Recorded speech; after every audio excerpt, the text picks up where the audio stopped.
Good evening. Welcome to the June 12th, 2023 Cabarrus County Board of Education business session.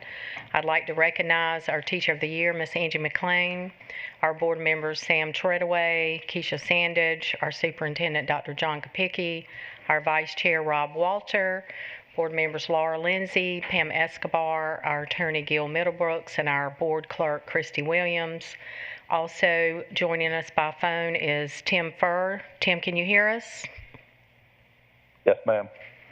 Thank you. I will move to 1.01 and we will call this meeting to order. We'll go to 2.01 and we will do the Pledge of Allegiance. If you will please stand with me.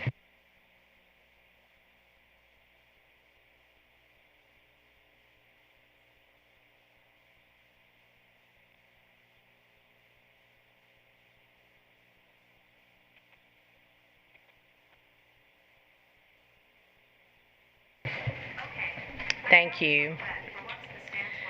We will now move to 3.01 and adopt the agenda. I need a motion to approve the agenda as presented. Please raise your hand to be acknowledged by the chair. Ms. Lindsay? So moved. I need a second. Mr. Treadaway? Second. Thank you. Is there any discussion about the agenda, board members? Hearing none, all those in favor of approving the agenda for the June 12th business session as presented, say aye. Aye. Opposed? The agenda for the June 12th meeting is approved. We will move to 4.01, our student recognition and presidential scholar, and have Mr. Gordon Palmer to the podium.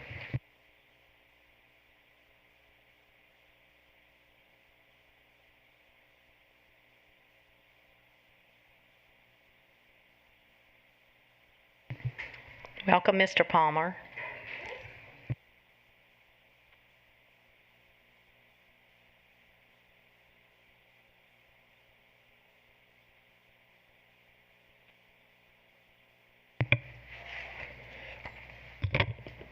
Good evening, Madam Chair, Dr. Kopicki, members of the board. It is my pleasure tonight to call up Josiah Young to be recognized.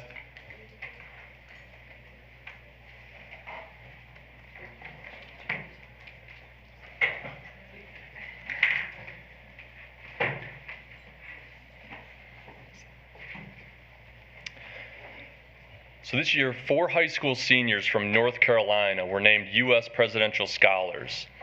They were among 161 recipients recognized nationally for their accomplishments in academics, the arts, and career and technical education.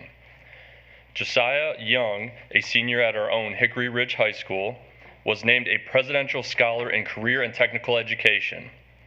There are only 20 students in the entire nation to be declared Presidential Scholars for CTE each year. Josiah may look familiar as he was at last month's board meeting where he was recognized as a Moorhead Cain Scholarship recipient and will attend the University of North Carolina, Chapel Hill this fall. The White House Commission on Presidential Scholars selects students annually based on their academic success, artistic, technical excellence, essays, school evaluations, and transcripts, as well as a demonstrated commitment to community, service, and leadership. The U.S. Secretary of Education stated, U.S. presidential scholars have always represented the future of our country and the bright promise it holds. I want each of these remarkable students to know your passion, intellect, pursuit of excellence, and spirit of service are exactly what our country needs. He continued and stated, on behalf of the President, I am delighted to join your family, friends, and communities in celebrating your accomplishments. Aim high, share your talents, and continue embracing opportunities to lead into your exciting future. We are extremely proud of Josiah. His achievement displays a level of excellence that very few have accomplished. We encourage him to continue his pursuit of excellence, and we are excited to see all that he accomplishes as he embarks on his next journey. Josiah's principal jokingly said that Josiah has been on a world tour recently, being recognized for his strong accolades. He went on to say that he is the definition of a raging bull. He represents the high school with exceptional poise, school spirit, and leadership. We are proud to call him an alumni now after this weekend and look forward to seeing all of his accomplishments. From all of us at Cabarrus County Schools, thank you and congratulations.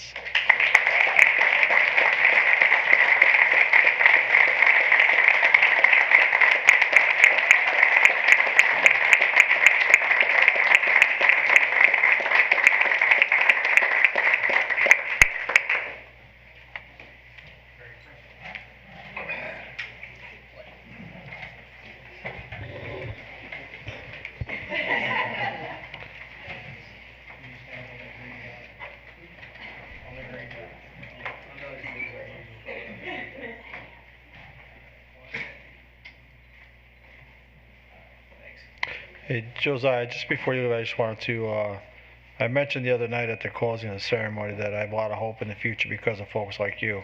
So you are the shining exemplar of that.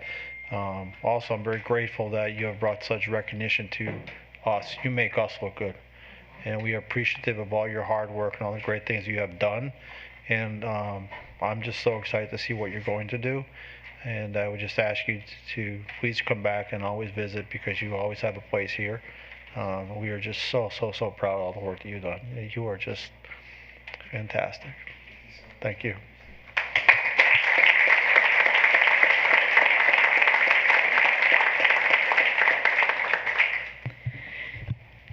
Okay, Board, we will move to 5.01, approval of minutes.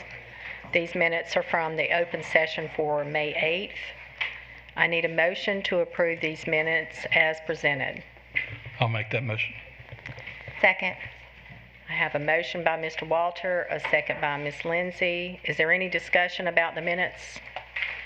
Hearing none, all those in favor of approving the May 8th open session minutes, say aye. Aye. Those opposed? Aye.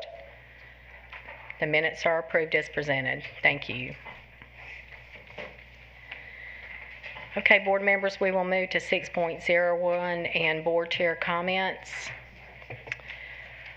Tonight, the Cabarrus County Board of Education would like to recognize Ms. Angie McLean, our Teacher of the Year, for her outstanding participation in our board meetings and for representing our teachers and educators to the board, the district, and our community in such a fantastic way.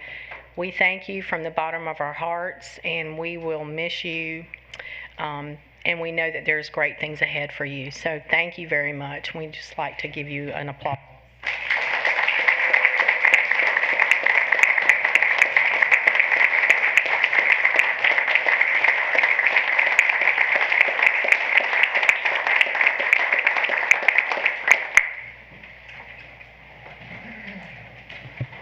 I'd also like to just thank our board publicly for the great time that we had as we attended the senior graduations for the district.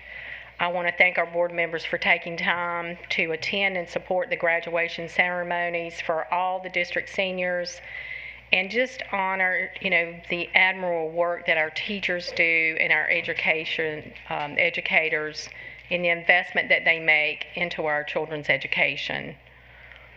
We will move forward to 6.02 with our superintendent comments with Dr. John Kopicki. So we're going to begin tonight by acknowledging the Hickory Ridge Band Director, Mr. Chris White, who is here with some of his unbelievably talented performers. Again, we want to continue to highlight the excellence that lives in the school system, and I think tonight's performance is going to exhibit that in grand fashion. Mr. White?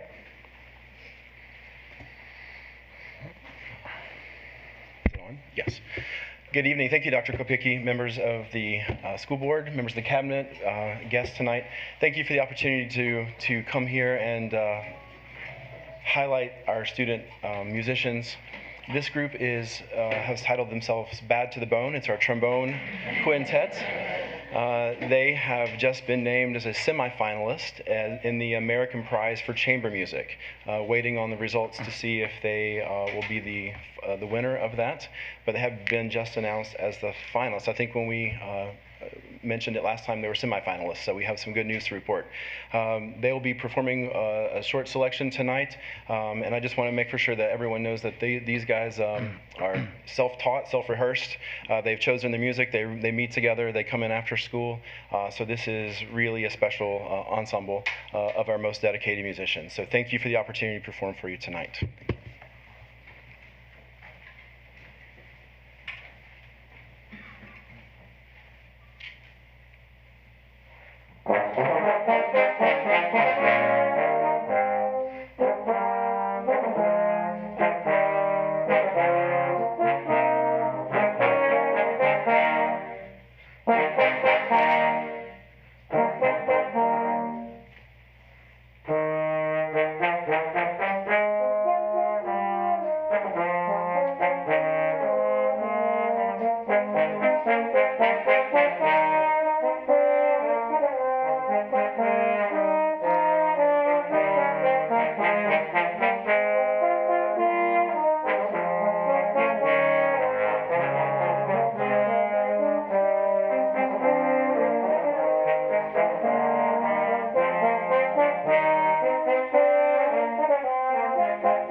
Would you mind introducing yourself? Yeah, I took the words. Just let us know who you are. Yeah. Maybe what grade you're in.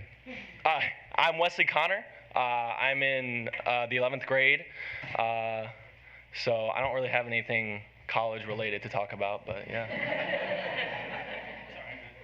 So there are two juniors and 3 seniors here, and our 3 seniors, one is going to Appalachian State, one is going to North Carolina State, and one has been nominated to the Air Force Academy. So again, it speaks to the excellence of these young men and women and what they do on a daily basis. So if you just continue to introduce yourselves, I'd appreciate it. And our 2 juniors have plans, they're just not sure which option they're taking yet. I'm Violet Goldberg. I'm a senior and I'm going to App State.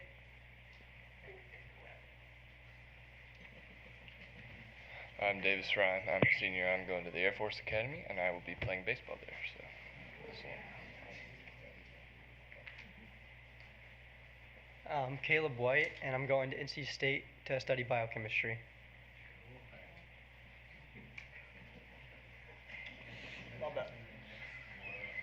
Hi, I'm Nihal Kullit, and I'm an 11th grader, so nothing yet, but...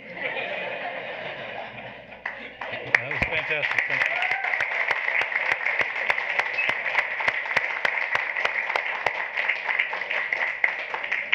Well, we appreciate you taking the time to come in and entertain us tonight and share your talent with us. Please continue to work on that talent, and we wish all of our seniors the best of luck. And again, remember, you always have a home in Cabarrus County. Mr. White, thank you for the excellence that you do in leading the band program over at Hickory Ridge High School. You are again another example of the fantastic teachers that we have here in the system. So thank you very much.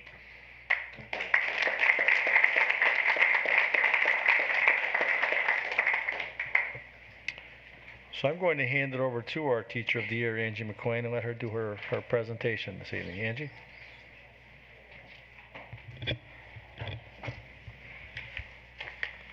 Thank you, Dr. Kopicky, Madam Chair, and my board family. Tonight is such a bittersweet moment. I will be presenting my final spotlight as the District Teacher of the Year. I have treasured every moment of this season and have appreciated the support and encouragement from the teachers, students, the community, and each current and past board member. I decided to spotlight the position of the teacher liaison. That's the one that I've currently had the blessing and privilege to serve on. To provide the community with a little more information on the purpose of this role and the impact it has for our teachers, students, our district, and within the community. The position was created by our former board member, or her board chair, Mrs. Edwards, and she's featured in that photo before we went up in that hot air balloon last RISE conference. And she started this back in 2006. So I had the opportunity to ask her the why. I love to do a good interview. And why did she create this position? And she stated that the board was always having discussions regarding issues where she felt that a teacher's input would have a very helpful role, and she felt like the recommendation for this position should go to a District Teacher of the Year to have a seat on the diocese with the board. Mrs. Edwards, on behalf of the past and the future Teachers of the Year, I want to thank you for giving us a seat at the table. Next slide, please. As the teacher liaison, there are opportunities to meet and recruit amazing educators within and outside the state of North Carolina. I firmly believe that classroom teachers are the best recruiters to represent our county. So there's some examples. Next slide, please. The teacher liaison has the opportunity to present at the annual Ames Conference, which is hosted by NCDPI in Raleigh. This year, Cabarrus County Schools had the opportunity to lead a professional development highlighting our county's implementation of the science and reading to several districts in the state of North Carolina. Next slide, please. Now, this photo is a very special one for me. Although I knew that God had placed me on this earth to be an educator, my journey to achieve this goal was delayed just a tad. I became a mom and a wife prior to completing my teaching degree. I am a proud graduate of Rowan Cabarrus Community College, and I had the honor of speaking at RCC's donor banquet and highlighted how the foundation of Cabarrus County's District Teacher of the Year started at Rowan Cabarrus Community College. Next slide, please. I also strive to never miss an opportunity to present at my second alma mater, which is UNCC. Hashtag I love to bleed green. I just love UNCC. And as teacher liaison, I was able to lead a professional development to educators from surrounding school districts on the power of relationships. This is something that I took pride in as a classroom teacher, just as our school system continues to demonstrate for students, teachers, and the community that it serves. Next slide, please. As a teacher liaison, you also get the opportunity to work alongside Dr. Kopicky and other members from the cabinet and the board.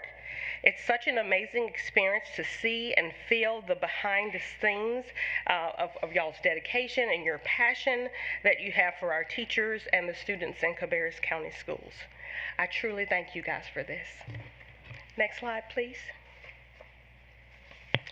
As a teacher liaison for the county, I will have the amazing blessing to represent our district, our county in Chile for the next couple of weeks. I'll leave on Thursday. I will be joining educators from across the state of North Carolina so that we can learn more about the Chilean culture and the education system. and I cannot wait to come back and share this experience with teachers and present at schools across the counties so that our students are exposed to another world through this life-changing experience. Next slide, please. And my final slide has a connection that goes back to the speech that I delivered at our Celebration of Excellence, where our new District Teacher of the Year was announced.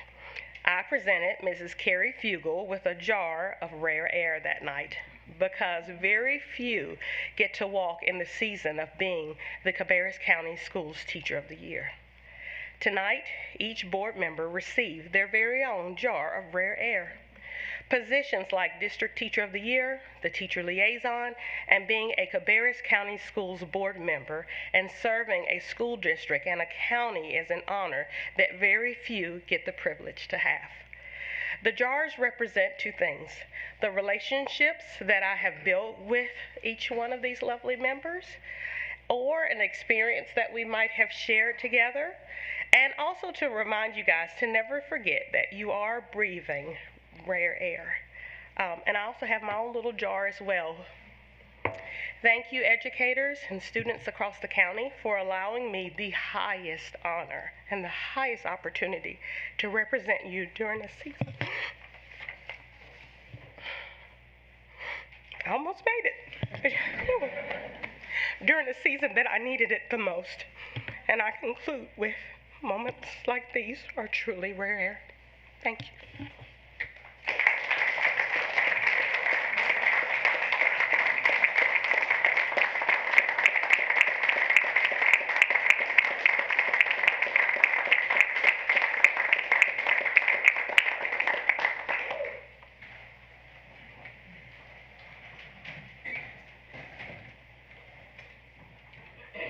Can we show our rare air?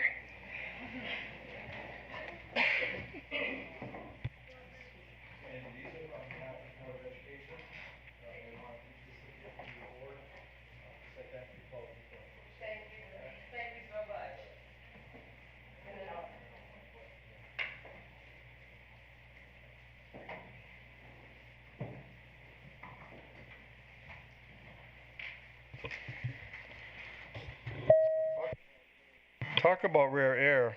I've never ever been given anything. This tells you how much Angie pays attention. Many of you don't know this, and I really don't talk about that much, but this year I can brag a little bit because the Baltimore Orioles are actually winning this year. and that is rare air. So I will keep this on my desk for good luck. So I thank you very much for that, Angie. And then just real quick, some words I wrote down to describe Angie. If someone said, what would you say? I would tell you that she's got tenacity, she's resilient, she's got a whole lot of courage, she's very passionate about what she does, and she's just a role model of what a teacher should be. So I thank you so much. And you're not going anywhere. You're going to be around for a long time that we can continue to pick your brain. You have been a great teacher of the year and represented us very well as a teacher liaison, so thank you for all your service. Also, I would like to thank everyone who participated, especially the Board of Education, for their commitment to our students and being attentive at the graduations this weekend. It's just a great time of year, and it's wonderful to see everyone cross that stage.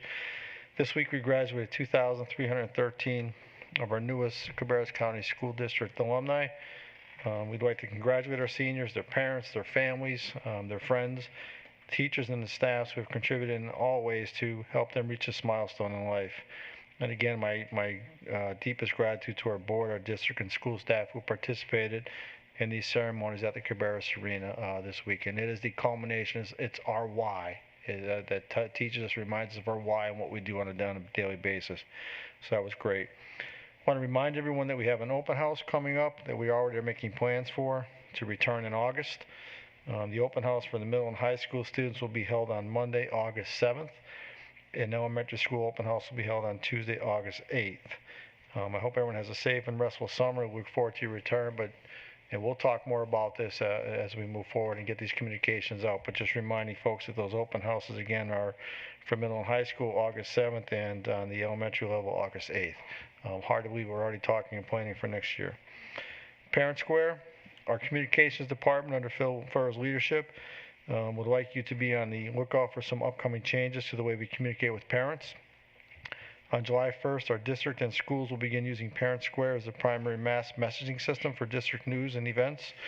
The parents will soon get an email invitation to activate their Parent Square account. And Parent Square has many modern features, including automatic translations, which will allow us to improve the way we communicate events and happenings across the district. And next week, our CTE and our VEX camps begin. We're offering many of those camps through our Cabarrus County schools. There are some of that, and I believe Read to Achieve is also beginning next week as well. So I would ask you to visit our district website and look at our webpage and go to the headlines and features page to get updated on some of those camps. There's still time to register for them if you'd like to be participate in them. We welcome all the kids that want to participate in those. Again, to our Board of Education, thank you for your participation this weekend. It did not go unnoticed. It's just a really great thing that we celebrate together, and we congratulate our kids as a unified board. I appreciate all the help and all the support that you give us on a consistent basis. So thank you. That's all I have. Thank you, Dr. Kopicki. Board will move to 6.03 in our board attorney comments with Mr. Middlebrooks. Thank you, Madam Chair, board members, and Dr. Kopicki.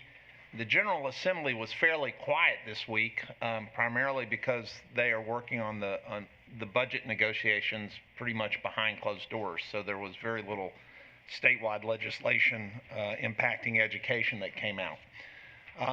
One other thing that I wanted to bring to the board's attention, sometime within the next few weeks, William Eisenhower and I will be conducting Robert's Rules training for you in open session.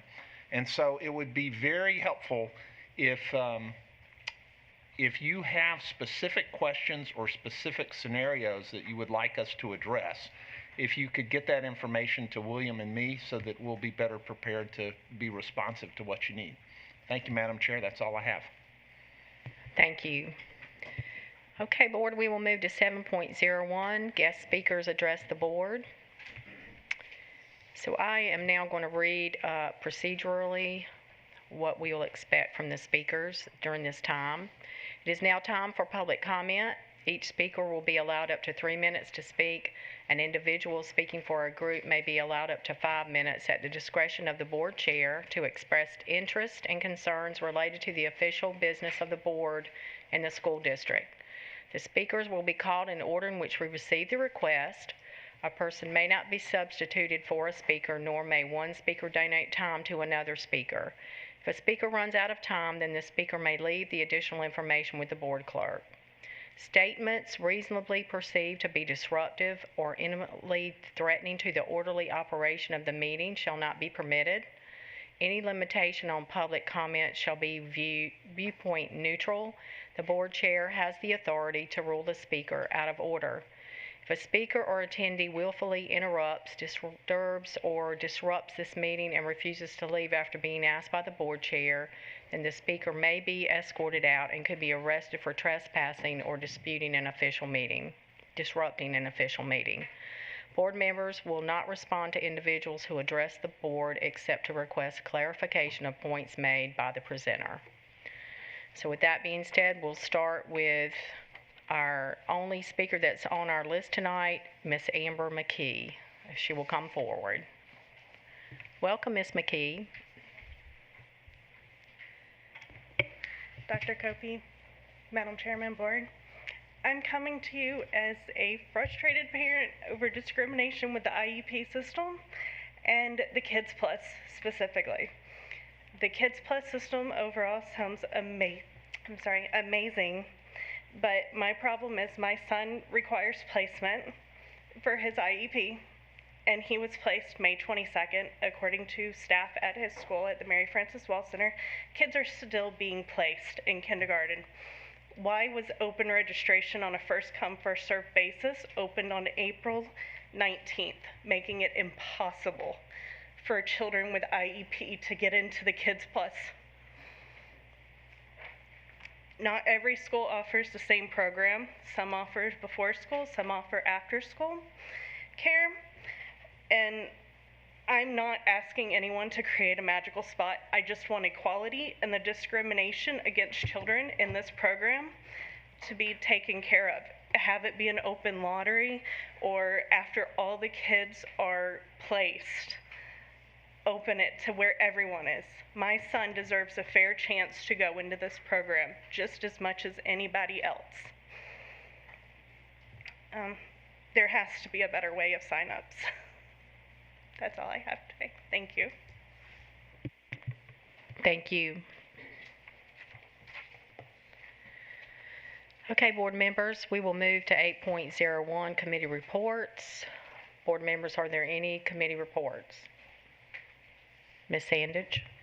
So last week on Thursday, I met with the Mental Health Task Force, trauma-informed group here in Cabarrus County. They discussed the recent Firearm Safety Coalition training that happened. They also discussed the new behavioral health facility for Cabarrus and just the want for an advisory board to help identify what that facility looks like. So there will be more discussion about that. Thank you, Ms. Sandage. Anybody else? Ms. Lindsay? We did have a SHAC meeting this past Wednesday, and I'll give you more details on that at the next meeting, but we did have one, so I wanted to let y'all know that. Thank you, Ms. Lindsay. Anybody else? Okay. We will move to 8.02, our construction update with Mr. Brian Cohn. Welcome, Mr. Cohn. Good evening, Madam Chair, members of the board, Dr. Kopicki. Thank you. We were at the end. Okay, are you doing it? Okay. So this is the update for the June board meeting. This is essentially a May update for you. Find my mouse. We'll start with R. Brown McAllister. So we are well into some finishes in the C wing area, which, if you recall, was the original start of the sequence of the project.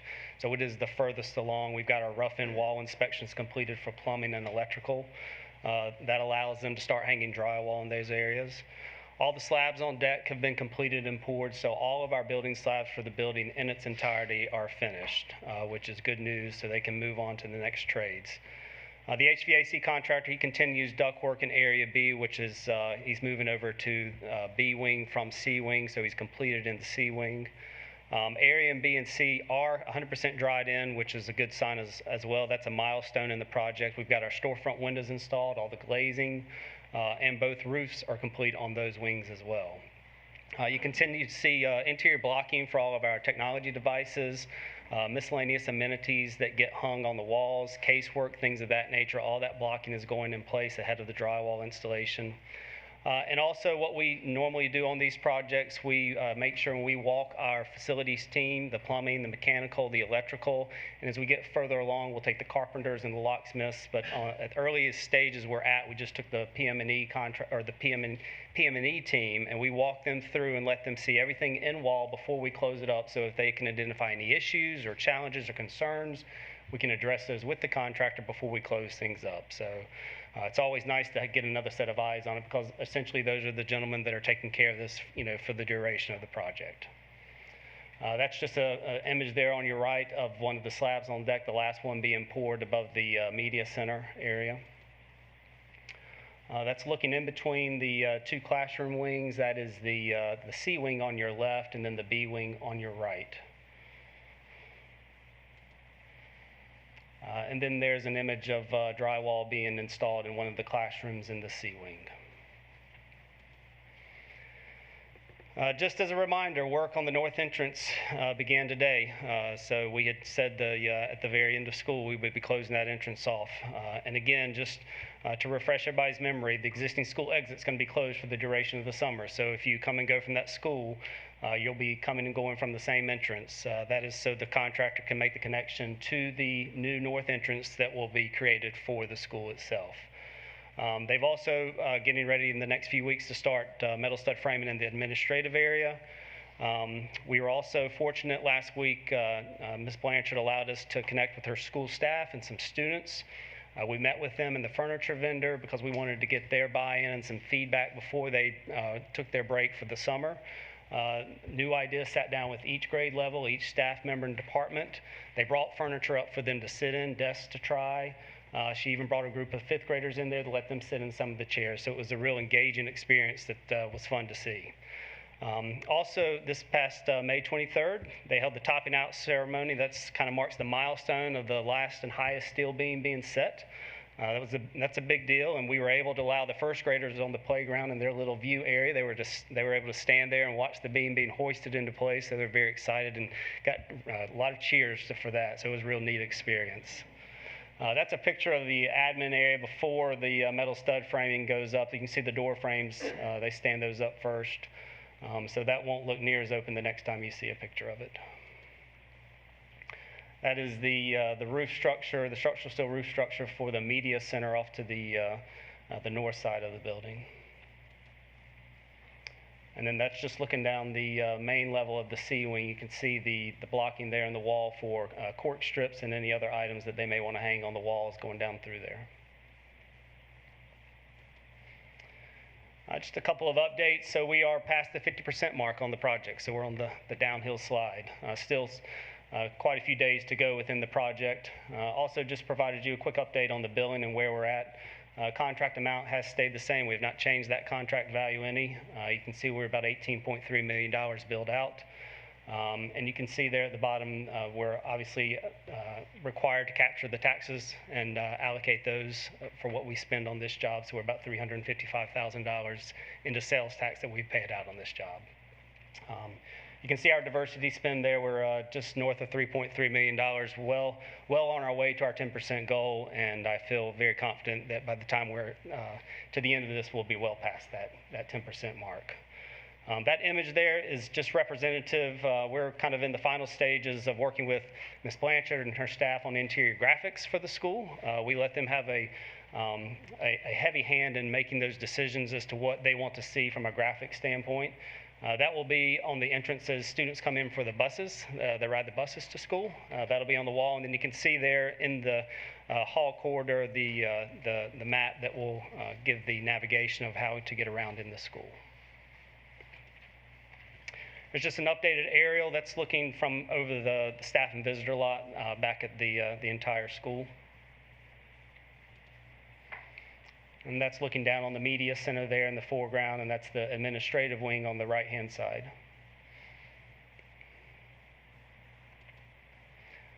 There's just an overall of the campus itself. Now, I thought this was important. So as a part of that topping out ceremony, the contractor sat a beam up in the playground for a couple of days, and we allowed all the students and staff to put their signature on this beam. I would like to say it's going to be easily viewable. It is high up in the atrium or the foyer as you come into the school, but kids will be able to see the beam and know that they signed it and that they had a part in all of this. So I thought that was very exciting. And that's all I had on R. Brown. Are there any questions before we move on to Northwest? Ms. Sandage?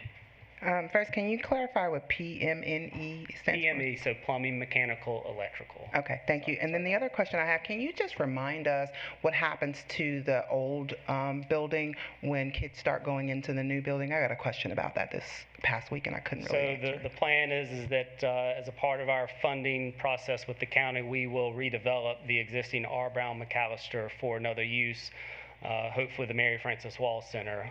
It'll be a lengthy process. We'll do some feasibility studies once we get the students out of there to begin identifying the space and the needs, but that is the ultimate goal, is to redevelop it for Mary Frances Wall. Thank you for the reminder. Mm-hmm. Any other questions?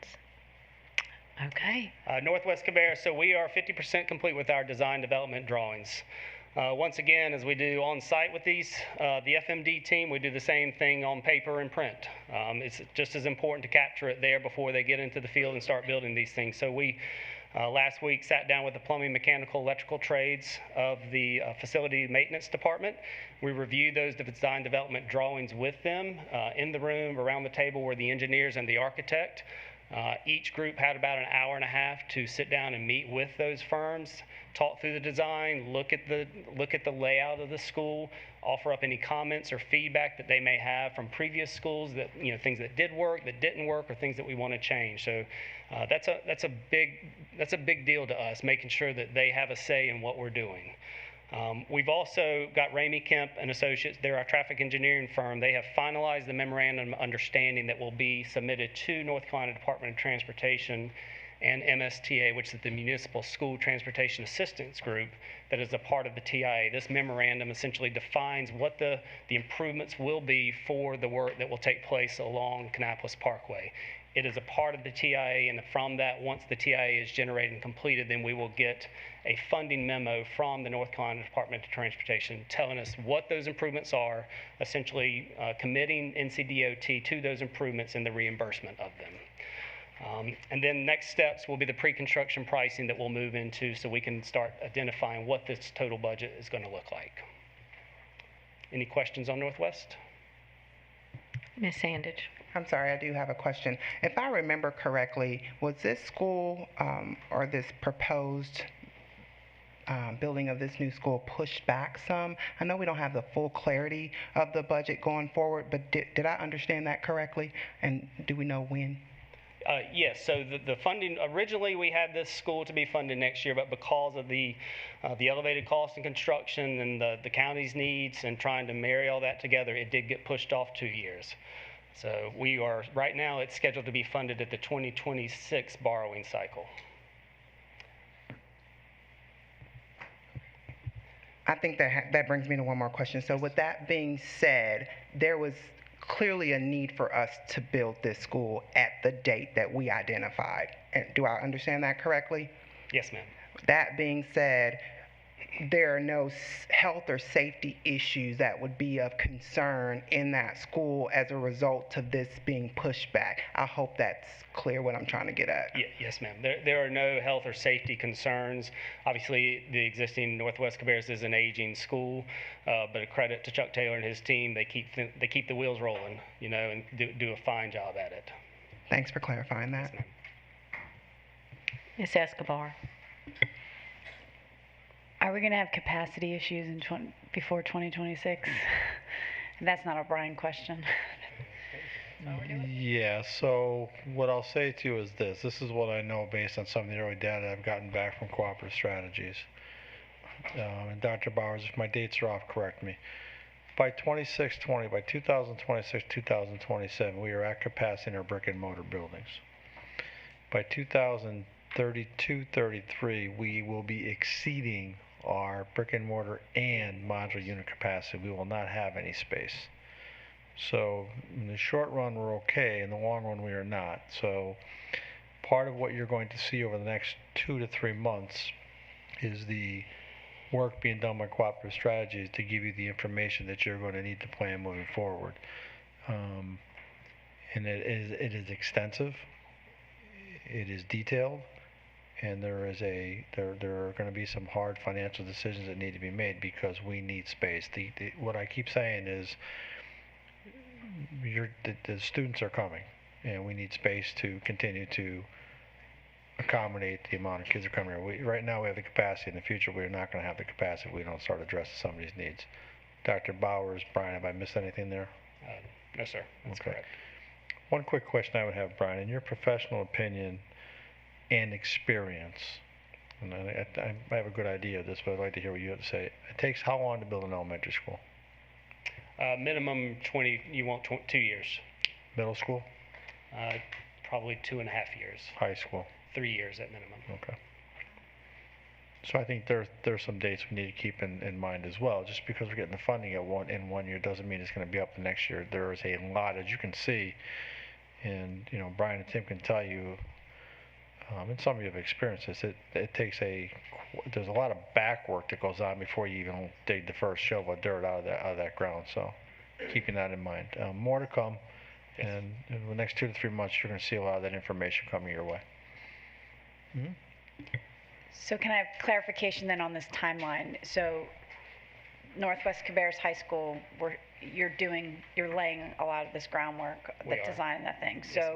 So in 2026, how much is left? Is it 1.5 years? Is it 2 years? Oh, no, it would still be. So that would, depending on how the funding cycle works with Cabarrus County, and that money comes to you at different periods during those first 2 quarters of that year, would determine you still are going to need 36 months, I think, to build the school, to get it completely done. So that would put you opening in 29. There are scenarios that, certainly we can have conversations with the county, possible, partial fundings in 25 that may give us a head start on that project that may allow us to get it open in 28. But again, it's going to be a big ask, and as Dr. Kopicki said, there are going to be some really tough financial decisions that not only us but the county are going to have to make as it relates to these projects, because we're not the only ones needing things. You know, the county's going to need things as well, and so making sure that we tell our story and why we need it is going to be vitally important. You know, there is the only commitment at this point from the county is the money they've committed to the pre-construction and the design of the school itself. Okay. So, thank you yes, for ma'am. clarifying. I just want to go on record saying that it doesn't seem like we need to wait. Like, all of this information just sounds pretty scary to me, and I just want to be on record saying that. Sound like we're going to be busting out the seams before we need to be. Okay. Okay, anything else? All right, real quick update on our Mondo Track project with the CVB and J.M. Robinson High School. So they did start paving the track today. It'll be completed by Wednesday of this week. The hammer throw, discus, shot put, javelin event space over off behind the field is about 90% complete. There is Mondo surface that goes on the javelin runway. The current schedule, based on what Mondo has given us, has that product being delivered the first week of August. And yes, the million-dollar question I get asked is about the RISE event, and the delivery and the schedule of this project will not affect the RISE event that is taking place at J.M. Robinson High School before you ask. So this is, Mondo's a unique surface. It's not like we can go out and say, okay, well, we'll go to the next guy and buy Mondo, because there's one place in Italy that makes it, and it gets shipped to Canada, and we just are kind of at their beck and call. So, any questions on J.M. Robinson? There's an overall aerial there that you can see of what's taking place. Doesn't look like a whole lot different, but it is making progress, I can assure you. So we have an updated completion date on that? So it's 3 weeks install for the Mondo surface itself. It has to cure out for 1 week, and then it's a 3-week striping process. So right now it would be towards the end of September when it is officially complete, unless that schedule slides and gets pushed up any from a delivery standpoint. So does that affect the use of the field? It will have some effect on the use of the field, but we are coordinating with Patrick Hounds, the AD on site, Geosurfaces, the contractor that's responsible for the project. And like we've had to do on Mount Pleasant and Concord High School, we will adjust games as necessary so that it minimally impacts Patrick, but that he can work with that schedule and everything that comes with it.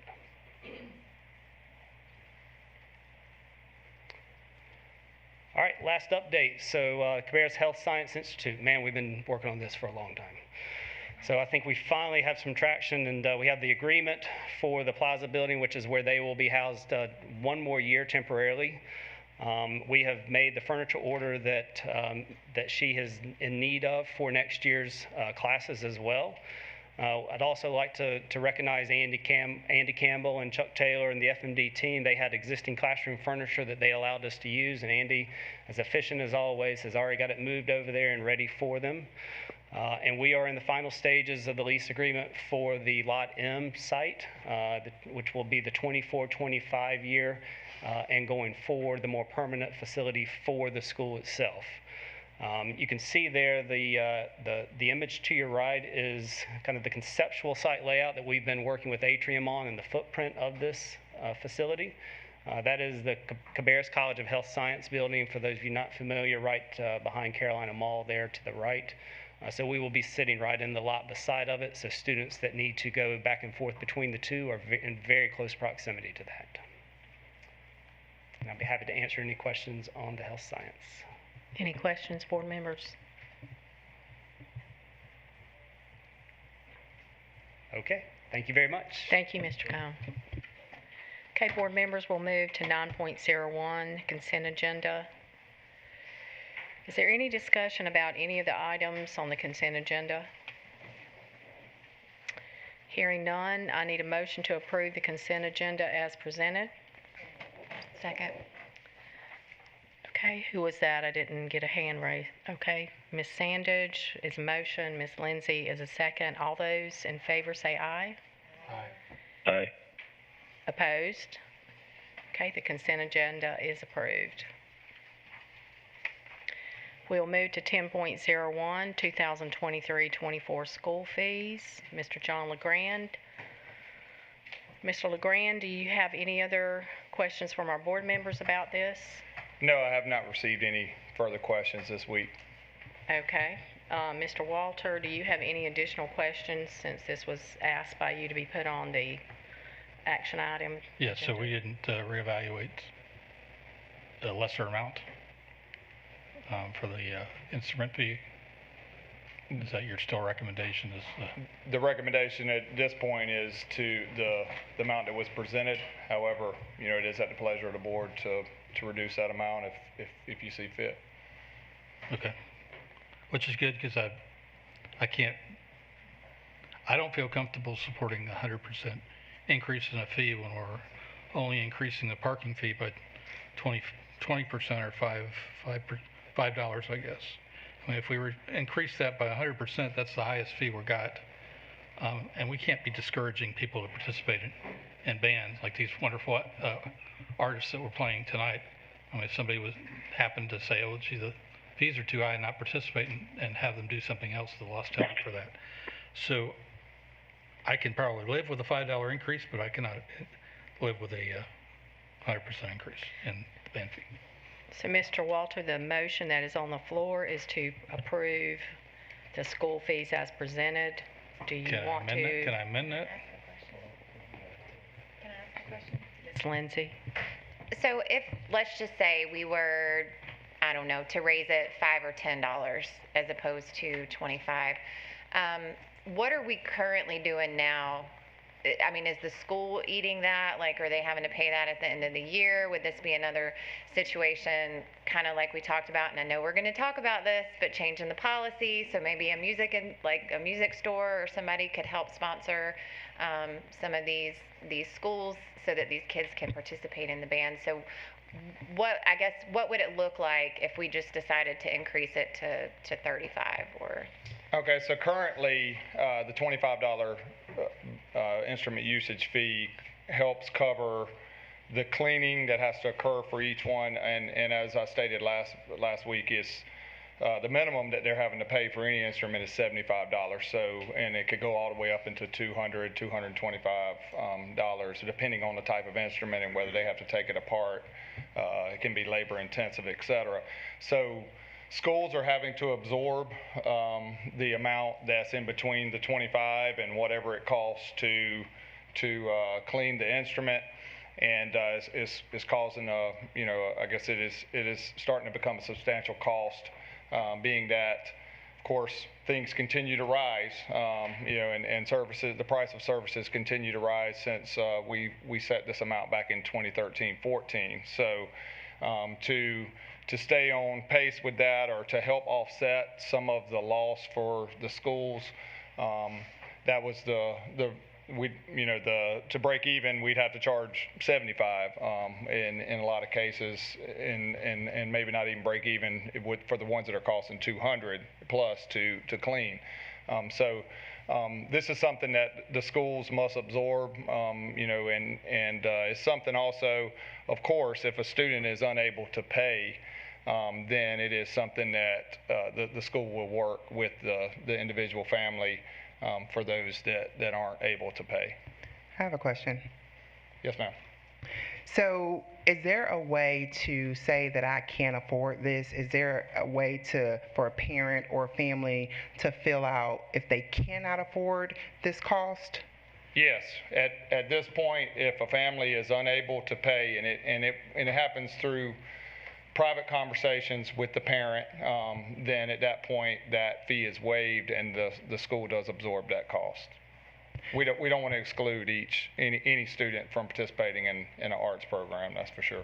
I guess my concern is if you guys asked for it, clearly we need it. And I don't think if we didn't have to raise it, you guys wouldn't be asking us to raise it. Do I read that correctly? That's correct. Okay, and a student or family has the opportunity to opt out and say, I cannot afford this. That is correct. Okay. I'm okay with approving the motion as it is. Are there certain requirements that have to be met for those students? Like, do they have to show some type of proof, or do they just say, hey, I can't afford this, but I want to participate? So that is, like I said previously, it happens through individual conversations with families that that don't bring the fee in initially. Some students will bring it in on day one or the first week and pay. If there are some outstanding charges, of course, then the school picks up the phone and calls the parent and says, hey, you have this outstanding charge. If the parent is able to provide information that suggests that they cannot pay and they're having a financial hardship and can't pay for the fee, then at that point the school can makes the decision to waive the fee for that particular family. Ms. Sandage, do you have another? Yeah, I was just going to say I'm okay with approving the motion as it is because we didn't increase school lunch fees, which is one that I really would have had heartburn over. And you're saying that we need to do this because we are already eating the cost as it is. I don't have anything else to say about it other than that. I would approve it as is. Mr. Walter? We have lots of things that are expensive that we're not charging other kids to participate in. This stands out significantly. You're asking people to jump through hoops if they want to say they can't afford it. They're going to see it on the fee list and say, okay, that's too much. I don't want to pay that. Not even go through the steps of I can't afford it or go through those hoops on providing income or whatever they've got to do to get those fees waived. I don't think it's necessary. I think this board needs to step up. If these things are expensive, put it in our budget, add some more money to the schools to clean these things. I mean, we're having another budget item coming up here in a few minutes that we're spending $450,000 on without a blink of an eye. I think it needs to go to the kids first. And I think this putting a 100% burden on our families that want to participate in band and arts is too much. Mr. Furr, did you have a question? No, I don't have a question. I was waiting to vote. I agree with the motion that's already in place. I think Keisha made a motion. You have a motion? So if Mr. Walter wants to amend the motion, he can do that. Do you want to amend the motion that's on the floor? Then you need to state what that motion is. Okay, and then how do I word that, Gil? 5%. I will admit that I'm confused as to whether there is actually a motion on the floor. I think Ms. Sandage assumed there was, but I don't think there has been a formal motion yet. Okay, well then I'll make the motion to approve the fee policy with a $5 increase for both parking and instrument usage fee. Okay, there is a motion on the floor that Mr. Walter has opened the floor for. Is there a second? I'll second that. There is a second. All those in favor of adding $5 to the parking and $5 to the instrument fee, say aye. Aye. Those opposed? No. No. That motion does not pass. Is there any further discussion about this? I'd like to make a motion that we pass the fee structure that was presented by Mr. LeGrand. And I'll second. Okay, there's a motion on the floor to approve the 23-24 school fees as presented. I have a motion by Mr. Treadaway, a second by Ms. Sandage. All those in favor say aye. Aye. Aye. Opposed? No. No. Okay, thank you, board members. We will move to 10.02. Thank you, Mr. LeGrand. Thank you. We'll move to 10.02, Rowan Cabarrus Community College MOA.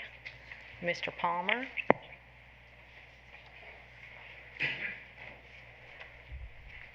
Welcome back, Mr. Palmer. Good evening again. Did you have any questions from any board members? Anything additionally that board members needed?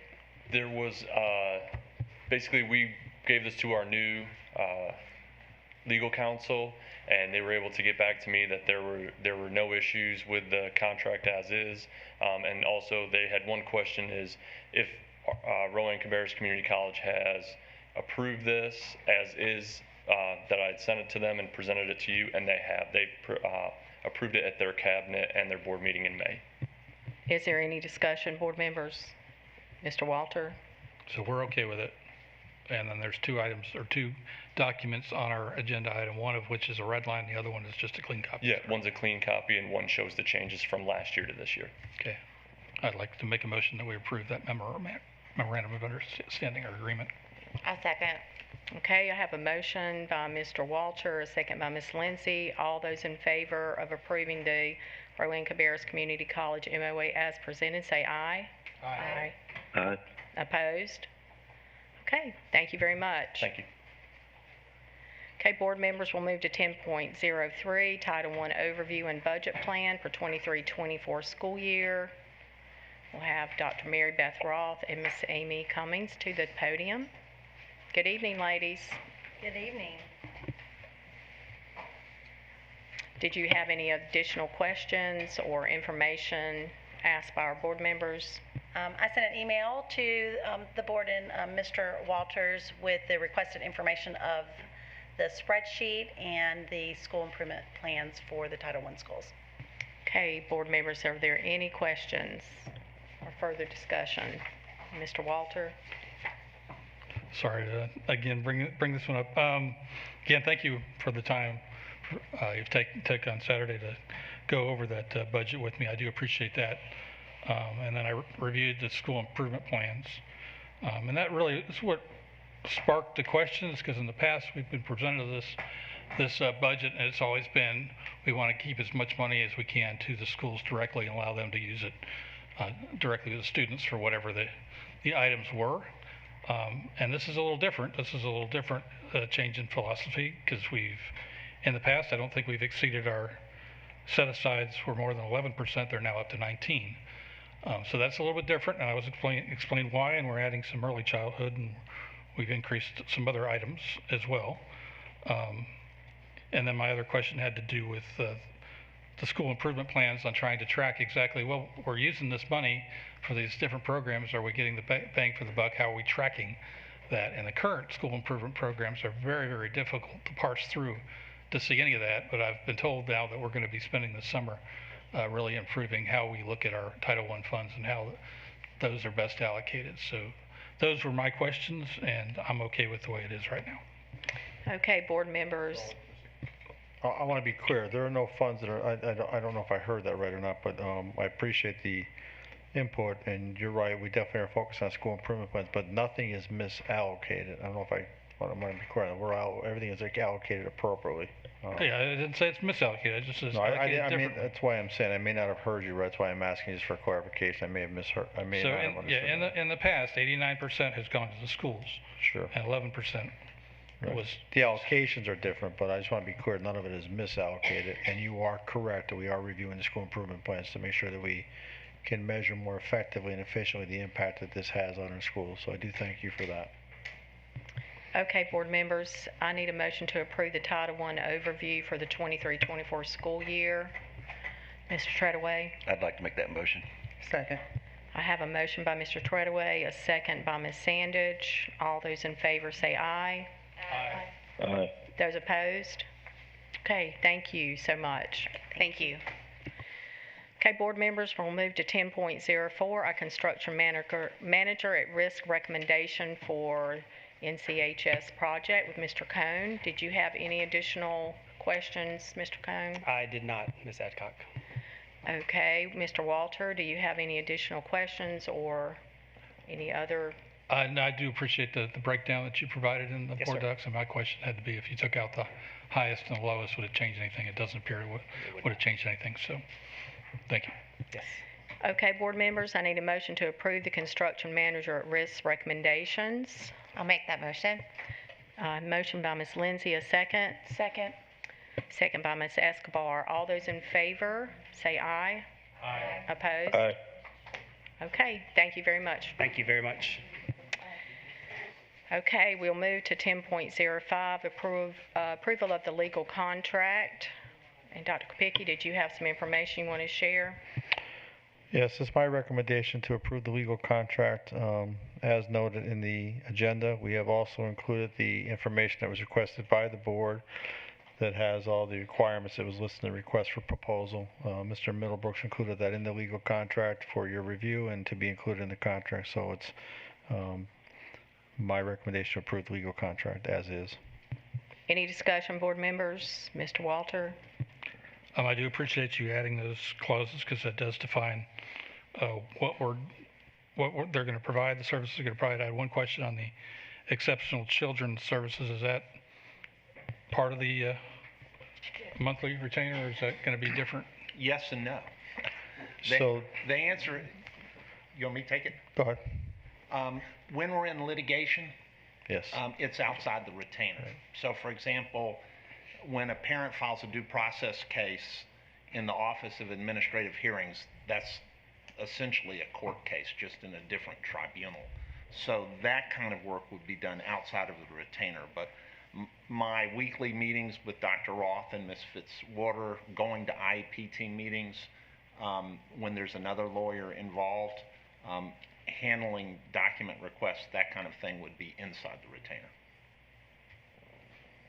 Okay, that's just kind of trying to get my mind around exactly what's what, because there's obviously a retainer of $35,000 a month is a heck of a lot of money for, it's $420,000 a year. So you try to break that down exactly how many hours do we get for that, and it looks to my calculation about 30 hours a week or more.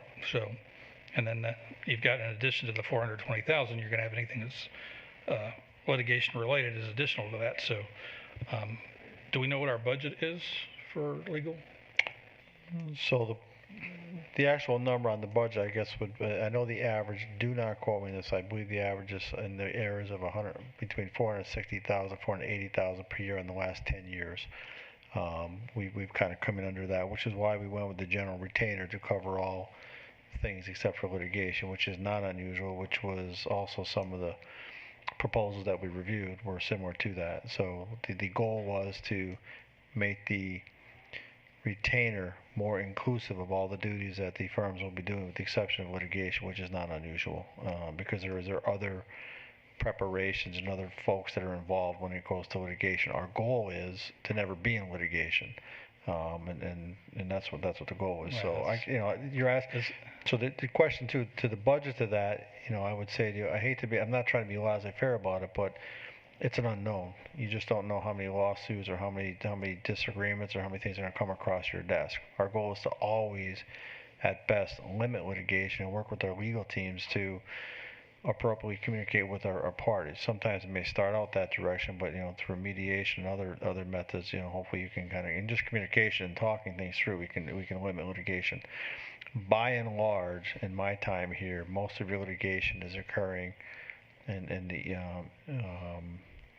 EC department, which is not unusual. It's not an unusual thing to see in the school system. You want to limit it. You don't want to have it. You want to limit it as much as you possibly can, but that's where most of your litigation is coming from. Right. Well, what I'm referring to here is, this is use it or lose it. If they don't spend at least 30 hours a week with us, that's money that we've paid that could have been went to the kids, could have been went to these instruments type of thing. So that's where I'm at with it. It's a lot of money. Just want to make sure that it's being used. I would say it's easily, if I were to account for it, and I don't have that information in front of me, but I believe we looked at this between, I'm pulling from memory, I want to say it was 1,100, 1,200, 1,300 hours. We kind of broke it down to see what it would come out and the retainer end of it. This is probably, in our opinion, the best recommendation to save us financially, save us money financially. Also, I can tell you that they're working more than 30 hours a week. I can guarantee you that. Well, we can't guarantee this unless we see it, and you're not going to see it. If you want an hour, I could get it when it's a retainer. So anyway. Understood. But I guess what I'm trying to say to you is that I know that through my communication with them and the work that we do and the various different departments that are working with the legal team, we're definitely exceeding that. Yeah. So unless we're documenting it internally, we're not going to know. Right. But okay, I got it. Thank you. Thank you. Any other discussion about this, board members? Rob, you need it to be documented? Can you ask for it to be documented? I'm not asking for it to be documented. I don't need to add more burden to our staff. Okay, board members, are we ready to have a motion to approve the legal contract? I need a motion. I'd like to make a motion that we approve the contract as presented. I'll second. I have a motion by Mr. Treadaway, a second by Ms. Lindsay. All those in favor say aye. Aye. Aye. Those opposed? No. The legal contract is approved as presented. Okay, board members, we will move to 11.01, where I need a motion that the board convene in closed session to consult with an attorney and preserve the attorney-client privilege pursuant to General Statute 143-318-11A3, and to consider confidential personal matters pursuant to General Statute 143-318-11A6. So moved. I have a motion by Ms. Lindsay, a second by Mr. Walter. All those in favor say aye. Aye. Opposed? We are now in closed session. Thank you.